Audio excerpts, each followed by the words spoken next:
Hello everyone, welcome to Hidden Gem Database. In this video, I would like to introduce you to my favorite tank movie, The Beast of War. It's a true hidden gem.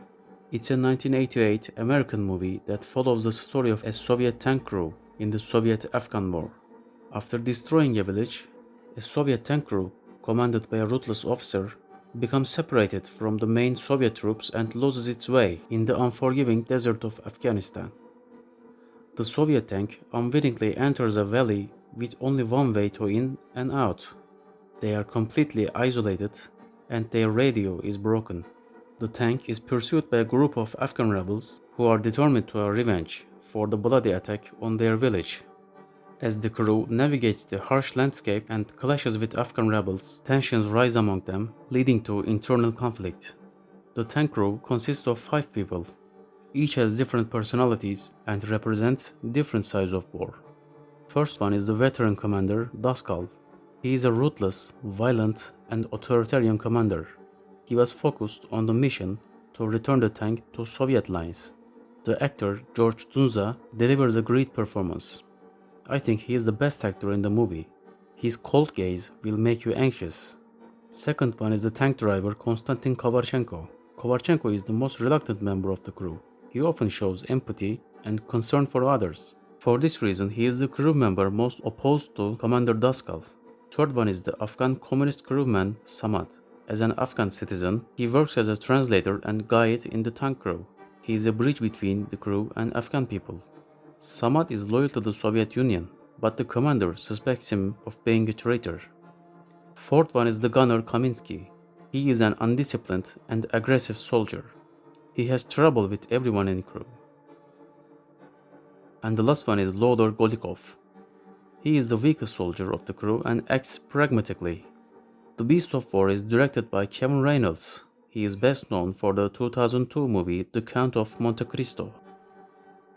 The movie was shot in Israel. As you can see in the credits, most of the cast and crew are Israeli.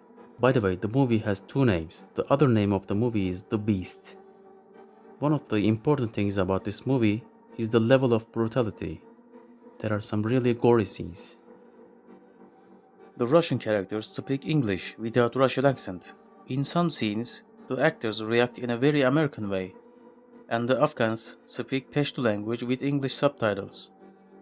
But most of the dialogue in the movie is in English. As an American movie in the 1980s, it portrays the Soviets as an invader evil and the Afghan Mujahideen as freedom fighters. So it is an anti-Soviet propaganda movie but still perfect. The movie is also an example of guerrilla warfare in cinema. The Mujahideen have limited resources. They capture and use enemy weapons. Their mobility and speed is high. They move as small groups, and their knowledge of the Afghan terrain is great. All of these features are the aspects of guerrilla warfare. On the other hand, I think this movie also looks like a Mad Max style post-apocalyptic wasteland movie. The endless deserts, isolation, the importance of vehicles, and the scarcity of everything. All of these features remind me of Mad Max. The Beast of War has a score of 7.3 on IMDb. On Rotten Tomatoes, it has 84% popcorn meter score. I think that's fair, but the voters are very few on both platforms. If you want to see movies like this one, I have 2 recommendations for you. First one is Lebanon. Lebanon is an Israeli tank movie. The story is set during the 1982 Lebanon War and is told from the perspective of 4 Israeli soldiers inside a tank. The soldiers ordered to enter the borders of Lebanon. The entire film takes place inside of the tank, providing a claustrophobic and intense view of the war.